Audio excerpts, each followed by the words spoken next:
എൻ്റെ പേര് ആ സബ്സ്ക്രിപ്ഷൻ ലെറ്ററിൽ നിന്ന് എടുത്ത് മാറ്റപ്പെട്ടത് മാത്രമല്ല, ഓരോ പ്രാവശ്യവും സബ്സ്ക്രിപ്ഷൻ ലെറ്റർ കാണുമ്പം എൻ്റെ നെഞ്ചാകപ്പെടെ തകരും. അത് വല്ലാത്തൊരു അവസ്ഥയാണ്. കാരണം പൈസ കെട്ടിയിട്ട് വീണ്ടും പണം കെട്ടാനുള്ള ഒരു ഇത് വരുമ്പോഴത്തേക്കും എല്ലാ ടീച്ചേഴ്സും നോക്കും, സ്റ്റാഫുകൾ നോക്കും, വീണ്ടും 4 ലക്ഷം, 5 ലക്ഷം, 8 ലക്ഷം, 12 ലക്ഷം എന്നുള്ള രീതിയിൽ ഓരോ പ്രാവശ്യം കൂടി പോവുകയാണ്.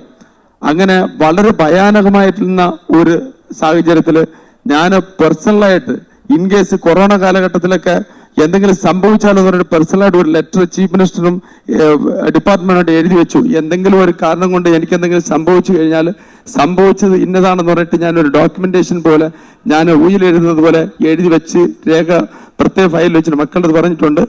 ഇത് എപ്പോഴെങ്കിലും ആവശ്യം വരുമ്പോൾ ഇതിനെ വിനിയോഗിക്കാം. അങ്ങനെ ഇരിക്കുന്ന സാഹചര്യത്തിലാണ് ഞാൻ ഉടമ്പടി എടുക്കുന്നു. ഉടമ്പടി ആദ്യത്തെ ഞാൻ 2022 ഉടമ്പടി എടുത്തെങ്കിലും ഫസ്റ്റ് നിയോഗം ഇതൊന്നും വയ്ക്കുന്നില്ല. അതിനേക്കാൾ വേറെ നിയോഗങ്ങൾ ഉണ്ടായിരുന്നു, ഇതിന് വയ്ക്കുന്നില്ല. അവസാനം വച്ച അടുത്ത മാസം തന്നെ, പുതുപ്പിച്ച അടുത്ത മാസം തന്നെ എൻ്റെ പേര് ആ ലിസ്റ്റിൽ നിന്ന് എടുത്ത് മാറ്റി. വളരെ ഒരു സന്തോഷം, സമാധാനം, സംതൃപ്തി, എങ്ങുമില്ലാത്ത ആനന്ദമാണ്.